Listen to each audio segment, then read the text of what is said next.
Hello guys, magandang araw, no? Topic na naman po natin ngayon si Harry Roque, no? Utangin ng baklang hukluban na to. Nang ina mo ka. Pag, maano ko lang siya, yung... punta ako sa dahig. Wow, punta sa dahig. Punta ako sa dahig. Napadaan ako doon. Tapos nakita ko siya nagbibisikleta. Lahain ko talaga yung...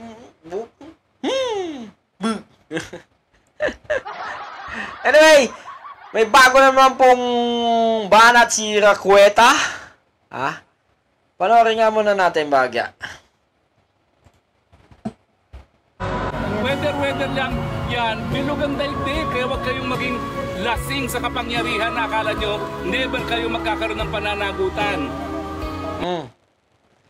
Guys, nakinig niyo po yung ganyang sinabi. Huwag kayong maging lasing sa kapangyarihan na akala nyo never kayong magkakaroon ng pananagutan.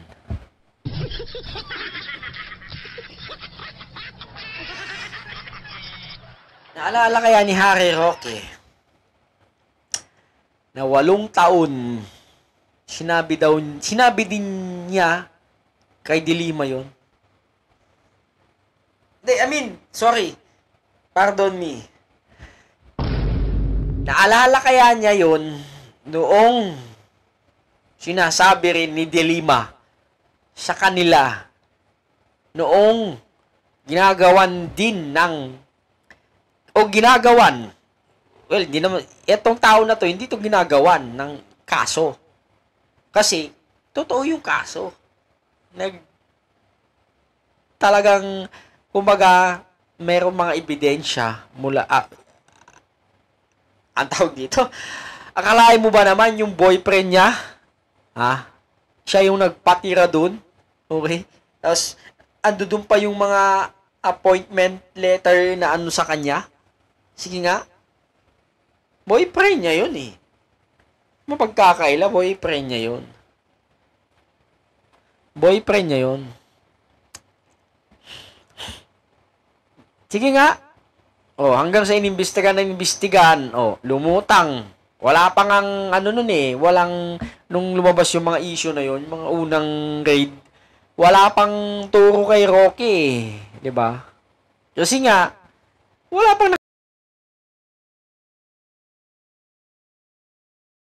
bagong raid. Lumabas na, di ba? Na talagang, siya, abogado talaga siya ng mga nagkakasala, di ba? So, Ari, ay nako, na-speechless ako sa'yo. Hindi kita kaya eh. Kumbaga, ito na lang ang sample natin. Dilima, di ba? Ano ba sinabi sa inyo? Hindi habang buhay, Dilima at saka Trillanes, hindi habang buhay nandiyan kayo sa pwesto, sabi niya. Ngayon, kayo naman. Talagang tama yung sinasabi mo. Umiikot ang mundo. Kaya ka nga nandyan eh. Kasi umiikot na ang mundo. Alam kong hindi mo naman to maririnig, no? Pero, sabihin ko na rin. Bakla ka, girl. Bakla ka. Tsura pa lang, besh. Makakahabol po ang gulong ng katarungan sa inyong lahat. Diba? Walang forever. Iyon na eh. Iyon na.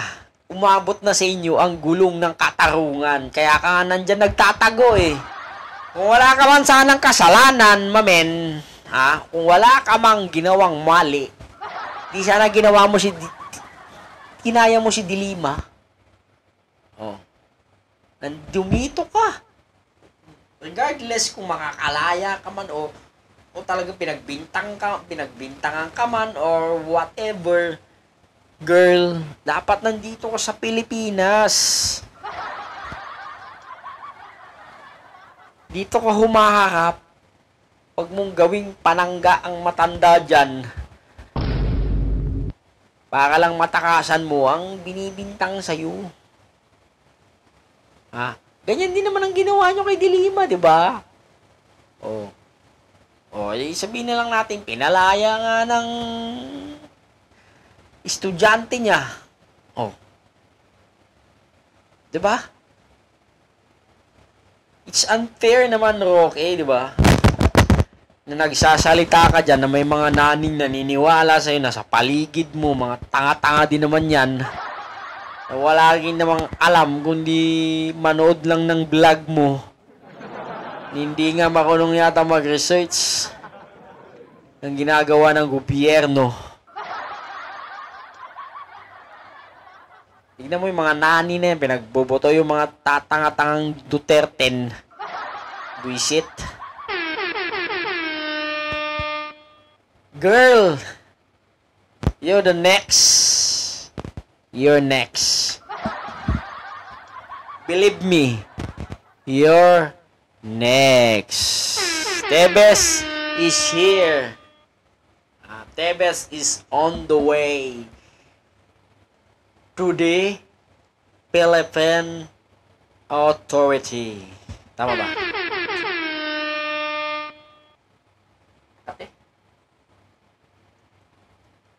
Kaya girl, please come home. Yun lang. PNP chief na si General Torre. Okay? Alam kong hindi niya sakop yun. Ha? Alam kong hindi niya sakop yun.